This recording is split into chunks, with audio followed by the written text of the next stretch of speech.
What would you do if one day a catastrophic natural disaster occurs in the city where you live? If the time comes when you have to choose, will you prioritize saving your family or yourself? In today's movie recap, a family gets separated when a disaster strikes.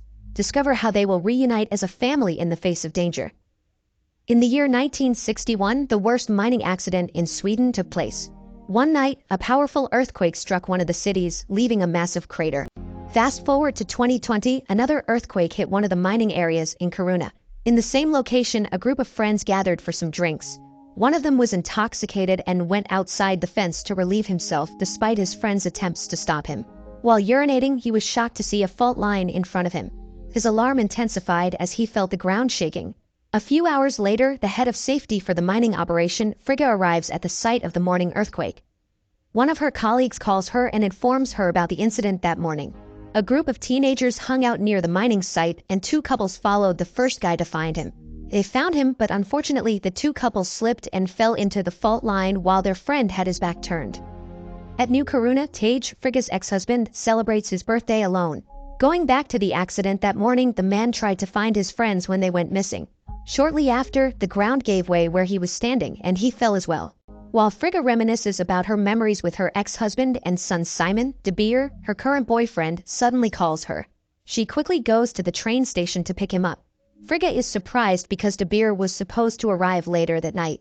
He explains that he wanted to surprise her, making Frigga smile, and the two drive away together. While on the way, De Beer mentioned that he would stay longer in their city due to assigned work. Frigga informed him about the challenging winter months with extended darkness. As they conversed, a group of protesters blocked their path, holding signs urging to save Kiruna by stopping mining. Frigga warned them and threatened to call the police if they didn't clear the way. The protesters persisted, prompting Frigga to slowly drive through until some of them moved aside. One of the protesters was her daughter Micah, who refused to leave until half of her body went under the car. Frigga stepped out to confront her daughter. While arguing, Micah's grandmother arrived to intervene and reconcile them. Later, they headed to Frigga's house for some funny business. Afterward, De Beer asked Frigga if she misses her son. She expressed how much she misses Simon, especially today on his birthday. Frigga is dedicated to ensuring the mine's safety as a tribute to her son. While they were hitting the like and subscribe button, they were interrupted by Tage ringing the doorbell. He mentioned that Simon wasn't answering his calls, so he decided to visit and check if he was at home. Upon entering, Tage saw De Beer only in underwear. De Beer stood up, mentioning he would wait outside. Tage approached Frigga, introducing himself as the Old One, visibly irritated. De Beer extended a handshake, met with reluctance from Tage. Just then, Micah and Ayla arrived, catching De Beer still in his underwear. At the table, Tage tried to confront Frigga about De Beer, but she asserted their divorce, shutting him down. They lit the candles on Simon's cake, assuming he was in the other room. To their surprise, Simon wasn't there. Frigga received a call from Gerda, Oliver's mom, asking about Simon. Gerda revealed that Simon was with her son and requested Frigga to contact her once they see them. As Frigga blamed Tage, a strong tremor interrupted them. Frigga received a call from the mine seeking assistance due to accidents. Outside, Tage intentionally damaged his car, revealing it wouldn't start. Frigga suggested he ride with him, and Tage reluctantly sat beside her in the front seat, leaving De Beer with a wry smile. While on the way, Frigga expressed her surprise at Tage's unusual breakdown of his car today. Tage ignored her, persistently making De Beer uncomfortable by asking him simultaneous questions. De Beer apologized, understanding Tage's position. Frigga noticed Tage becoming too much, so she put a stop to her ex-husband's harassment. Back at the house, Ayla joined Micah, hinting at a romantic relationship between them. Ayla invited Micah to the couch for a game, but Micah said she needed to find Simon. At the Kiruna mine, Frederick informed them that 108 workers were trapped in the cave-in, along with 4 rescuers. On the monitor, one worker reported that the situation wasn't that serious. However, Frigga thinks that there is a problem, prompting her to talk to him. Later, Frigga introduced De Beer to Frederick. Afterward, De Beer went outside for some fresh air, followed by Tage, who continued to pressure him to leave. Tage persistently tried to corner De Beer in their conversation, but De Beer stood firm in his love for Frigga. Before leaving, Tage mentioned that the divorce papers had been with Frigga for 6 months, yet she hadn't signed them. Unfazed, De Beer let Tage leave on his own. Inside the car, Frigga's co-worker named Erica asked who De Beer is, so she introduced him. The two discussed Frigga's relationship and eventually drove to the location of the incident. Suddenly, Tage stopped them and also got in to join. When they reached 520 meters underground, Tage approached Frigga and talked about Simon, trying to initiate a conversation with her. Frigga simply ignored him despite his efforts to get closer to her. Upon reaching the exact location, they met with the team and paid their respects to the lady, an urban legend. This lady is said to guard the mountains, so they should show respect before continuing the operation. They proceeded to explore the area of the incident and investigate. While investigating, Frigga struck a part of the cave's side, and since it was fragile, she hit it several times. It broke, creating a hole, but fortunately no one was seriously hurt. Frigga only suffered a minor injury. Meanwhile, Micah continues to search for Simon. She tried asking someone who saw Simon, but the person mentioned they only bought drinks and left afterward. In the cave, they used a drone to enter the hole and assess the severity of the cavity. They discovered that it was already severe, and it was the first time they had seen damage of this magnitude. Realizing this, Frigga immediately insisted that they needed to evacuate. In Ayla's backyard, while her sibling played, the ground suddenly sank where they were playing. Ayla quickly took her sibling and her father said they would put a fence around it. In the cave, Tage asked Frigga if it was really necessary to evacuate. Frigga mentioned that it was the first time she had seen a cavity of that size. Tage was stunned when Frigga said that the whole city was about to collapse. As they ascended, they suddenly felt an impending tremor. They hurriedly ran into the safety chamber for refuge along with Roberts. Meanwhile, Debir arrives at the fire station where he got hired. While talking to one of the officers, a woman reports an incident at Ayla's house. After the woman left, the officer briefed Debir about the various challenges they would face as firefighters. Hearing this, Debir became discouraged, and the officer added to it by mentioning that he heard Debir would become a chief in his previous job. Debir started showing signs of backing out, especially upon learning that Tage and Frigga's relationship was on and off. When the officer noticed this, he told Debir to still give Karuna and his relationship with Frigga a chance. Meanwhile, as Micah continues to search for Simon, she finds a wasted Oliver inside her car. Out of anger, she smashes the car's mirror using a rock. Ayla sees her and tries to intervene, leading to an argument that results in Micah breaking up with Ayla. As Oliver runs away, Debir coincidentally drives to the location and nearly collides with him. Seeing that Micah is chasing Oliver, he follows them. When Micah is about to punch Oliver, Debir stops her.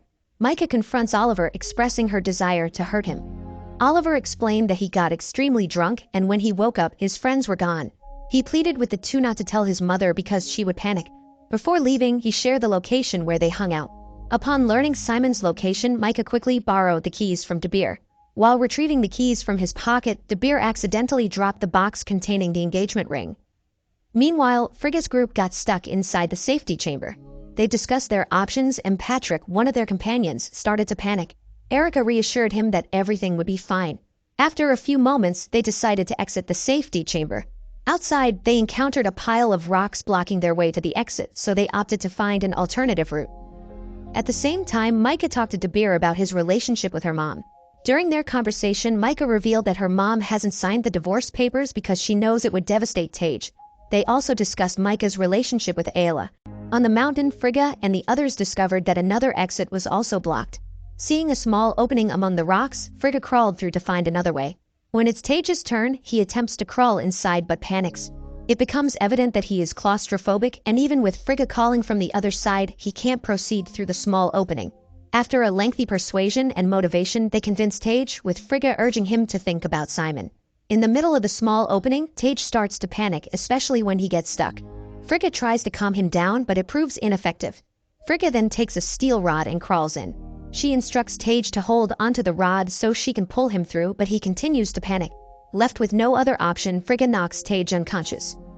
Meanwhile, Debir and Micah arrive at the rift zone. Upon arrival, they hear a ringing phone and quickly locate its source. As they exit the fence, they see the sound is coming from the fall. The two exchange looks as they realize the tragic fate of the people hanging out there. Micah then calls Simon's phone, but none of the phones there ring. Back on the mountain, Frigga successfully pulls Tage through the small opening. Tage hugs Frigga out of joy, but she maintains boundaries between them. Afterwards, Patrick manages to crawl through the small opening as well. When it's Erica's turn, a rock falls on her foot while she is in the middle of the small opening. Frigga crawls inside again to help her.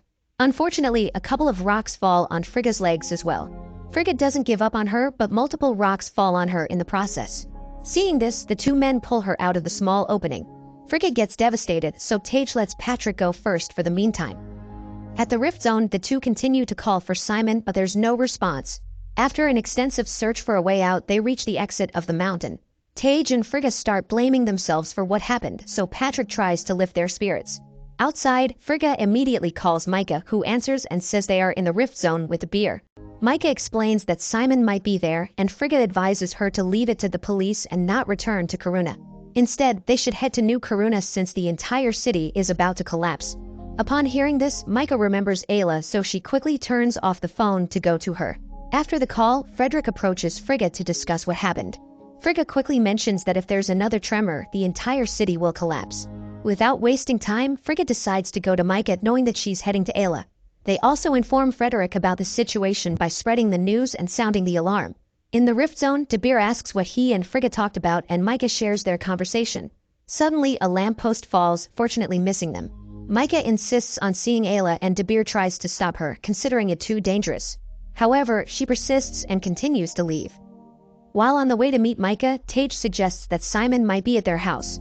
He also mentions that after surviving this disaster, he will give De Beer a chance and they'll move on.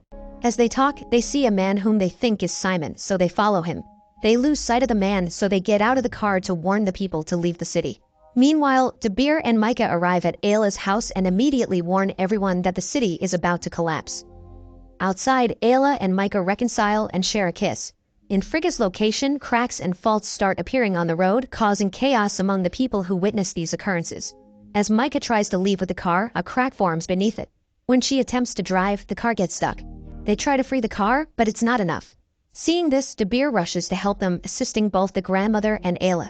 Due to panic, Micah's seatbelt gets stuck while the ground slowly sinks. De Beer witnessed the collapse of the mountain and the structures on top of it. He quickly entered the car and carefully removed Micah's seatbelt. Due to the mountain's collapse, it triggered a landslide, destroying everything in its path. Everyone fled as it swept through. While running, they encountered a mother with her children. They assisted her, and Ayla pushed the baby's stroller. Unfortunately, Ayla got caught in the rushing earth, but she managed to save the baby. At some point in the city, the family reunited, but Simon is still missing. At the hospital, a girl lying on a bed informs Frigga and her mother that Simon is in Karuna. Micah, shocked by Ayla's fate, is comforted by Tage. Amid the chaos, De Beer kneels at an altar to pray. Tage approaches him, expresses gratitude for De Beer saving Micah, and notices the engagement ring. He asks to see it. The girl lying on the bed informs Frigga that she heard Simon is playing games with his friends at the school. At the same time, Tage puts the ring in his pocket. Seeing this, De Beer tries to retrieve it, but Tage refuses, leading to a struggle. Frigga arrives and shares the news that she knows where Simon is. The two stop and quickly follow Frigga and Micah. At the school, Simon's classmate Hampus is in front of the school building, distressed by the events. They attempt to talk to him, but he is unresponsive. They hurry inside the school and discover one of Simon's classmates dead. Hearing cries for help, they rush to assist, but rocks block their way. As Frigga is being tied with a rope, rocks suddenly fall near her and Tage. Seeing a small opening, Frigga doesn't hesitate to enter it. After she enters, rocks collapse entirely, blocking the small opening. Frigga continues walking to find Simon. As she progresses, she comes across numerous lifeless bodies. While checking one of the corpses, she hears someone asking for help. She discovers Tina, Simon's classmate, impaled by metal in the abdomen. After an extensive search, Frigga finally finds Simon by the edge of a deep crevice. The surrounding rocks start collapsing with the slightest movement. Concerned for Simon's life, Tina persistently pleads for Frigga's assistance. The others eventually join them inside. Upon entering, Tage returns the ring to De Beer. As they move deeper, they reunite with Frigga. They attempt to help Tina, but her injury is fatal, leading to her demise. Without delay, they secure a hose around Frigga's body and lower her to Simon's position. Slowly, they descend Frigga, swinging to reach Simon. However, the rock marked for rappelling gives way, causing Frigga's thigh to impale on a protruding metal. In intense pain, Frigga nearly faints. The trio above tirelessly works to free Frigga from the impalement. Simon noticed another man above, so he asked Frigga who he was. Frigga introduced him as De Beer. Before Simon could speak again, Frigga assured him that if Simon didn't like the beer, she would break up with him immediately. She emphasized Simon's importance to her. While talking, a piece of furniture suddenly fell, narrowly missing Frigga. Seeing the rock where Frigga was impaled starting to crumble, Simon quickly approached his mother and held the rock. Micah also found a possible descent route, so she hurriedly went to Simon despite the danger. Micah used a belt to secure Frigga's thigh, and together they pushed Frigga away from the impalement. They managed to free Frigga, but she fainted from the intense pain. After a while, she regained consciousness. They first lifted Simon by pulling him up. As Tage and Simon hugged, the platform they were standing on began to crack. Micah moved to the furniture hanging in the middle of the hole and helped Frigga jump onto it.